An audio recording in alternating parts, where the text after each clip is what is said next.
Hello' friend, welcome to এটি solution. এটি solution চেনেললৈ আপোনালোকক সকলোকে স্বাগতম জনাইছোঁ।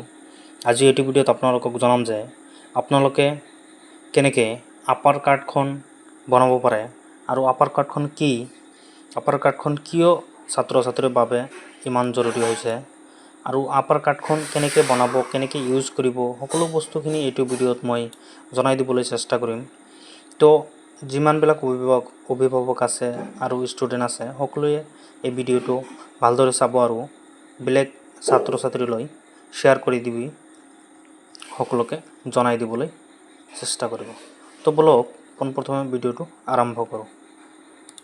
তো যদি আপোনালোকে এতিয়ালৈকে এইখন চেনেল ছাবস্ক্ৰাইব কৰি ৰখা নাই, অতি সোনকালে ছাবস্ক্ৰাইব কৰি ৰাখক, যাতে যিকোনো এডুকেশ্যন ৰিলেটেড ভিডিঅ' সকলোতকৈ আগত আপুনি পাব পাৰে। তো বলক ভিডিঅ'টো আৰম্ভ কৰোঁ। পোনপ্ৰথমে আপুনি এইটো ৱেবছাইটত আহি যাব, abc.gov.in। এইটো ৱেবছাইটত আহিলে সকলোখিনি ডিটেইলছ আপোনালোকে গম পাব। ইয়াত চাওক, আপুনি অলপ তলত আহিলেই দেখিব পাৰিব। চাওক, আপুনি আপাৰ কাৰ্ড কি, আপোনালোকৰ আপাৰ কাৰ্ড মানে automatic payment academic account registry. অৰ্থাৎ আপাৰ হৈছে ভাৰতৰ সকলো ছাত্ৰ ছাত্ৰীৰ বাবে ডিজিটেল কৰা এক বিশেষ চিনাক্তকৰণৰ ব্যৱস্থা। এই পদক্ষেপে 2020 চনৰ নতুন ৰাষ্ট্ৰীয় শিক্ষানীতিৰ সৈতে সংহতি ৰাখি কেন্দ্ৰীয় চৰকাৰে আৰম্ভ কৰা এক জাতি এক ছাত্ৰ আইডি কাৰ্যসূচীৰ অংশ। তো 2 নম্বৰত চাওক, ভাৰতৰ ছাত্ৰ ছাত্ৰী আপাৰ কাৰ্ড আইডিৰ বাবে কিয় পঞ্জীয়ন কৰিব লাগিব।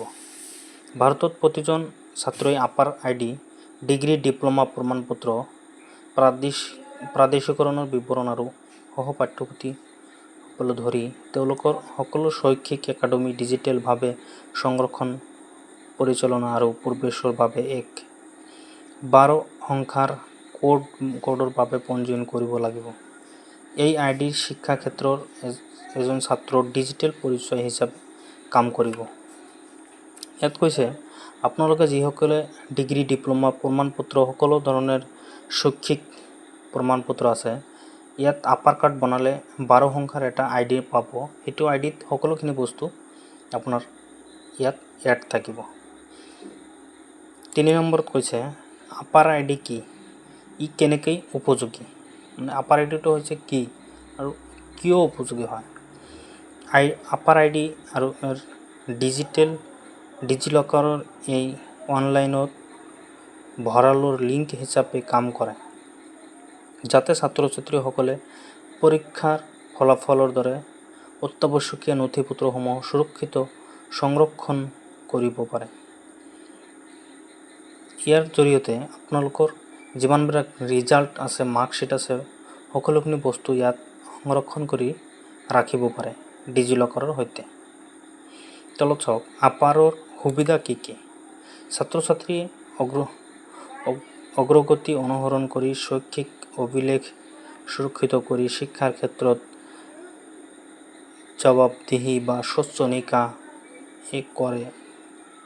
ই দায়বদ্ধতা বৃদ্ধি কৰে, প্ৰবঞ্চনাৰ বিৰুদ্ধে যুঁজ দিয়ে আৰু সামগ্ৰিক ছাত্ৰ ছাত্ৰীৰ বিকাশৰ বাবে পাঠ্যক্ৰম কৃতিত্ব অন্তৰ্ভুক্ত কৰে। অধিক ব্যৱহাৰৰ ক্ষেত্ৰত সৈতে আপাৰৰ এটা মিশ্ৰ স্থানৰ প্ৰক্ৰিয়া সুবিধা প্ৰদান কৰে। ইয়াৰ বাবে ইয়াত চাওক কি কি সুবিধা দিয়া আছে, সকলোখিনি বস্তু ইয়াত ভালদৰে লিখা আছে। 5 নম্বৰত ইয়াত চাওক, বিভিন্ন খণ্ডত শৈক্ষিক প্ৰযুক্তিৰ ক্ষেত্ৰত আপাৰৰে কেনেকৈ সুবিধা প্ৰদান কৰিব।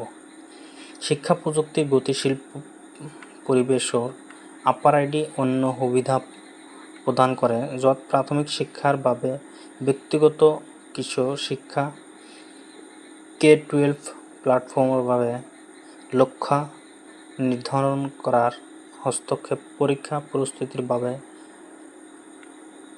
ব্যক্তিগত অধ্যয়নৰ পৰিকল্পনা আৰু দক্ষতা বৃদ্ধি কাৰ্যসূচীৰ বাবে উপযুক্ত গতিৰ বিষয়বস্তুৰ সৈতে দক্ষতাৰ ব্যৱস্থা, অন্তৰ্ভুক্ত কৰে, বিকল্প অন্তৰ্ভুক্ত কৰে। ইয়াত সকলোখিনি বস্তু আপোনালোকে ভালদৰে চালে তাৰপিছত ইয়াত চাওক, যিসকলে এই আপাৰ কাৰ্ডখন এতিয়ালৈকে বনোৱা নাই, অতি সোনকালে স্কুলত আপোনালোকে কাগজখিনি জমা দি কিনে এই আপাৰ আইডিটো বনাই ল'ব।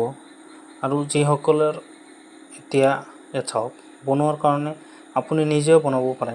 ইয়াত ষ্টুডেণ্ট অপশ্যনত ক্লিক কৰিলে লগ ইন কৰাৰ কাৰণে বহুখিনি অপশ্যন দি দিছে। আপোনালোকে ডিজি লকাৰৰ ভায়া আপোনালোকে লগ ইন কৰিব পাৰিব। আপোনাৰ ইয়াত মোবাইল নম্বৰ আৰু ডিজি লকাৰৰ যিটো পিন আছে সেইটো দি কিনে আপুনি এই দুটা টিক বক্স ক্লিক কৰি দি কিনে তাৰপিছত ইয়াত চাইন ইনত ক্লিক কৰি দিব। ক্লিক কৰি দিলে আপোনাৰ সেইখিনি লগ ইন হৈ যাব। নাইবা যদি আপুনি এতিয়ালৈকে আইডি বনোৱা নাই ডিজি লকাৰত, ইয়াত ক্লিক কৰি আপুনি আইডিখন বনাই কিনে তাৰপিছত আকৌ লগ ইন কৰি ভিতৰত গৈ কিনে সকলোখিনি কাম কৰিব পাৰে।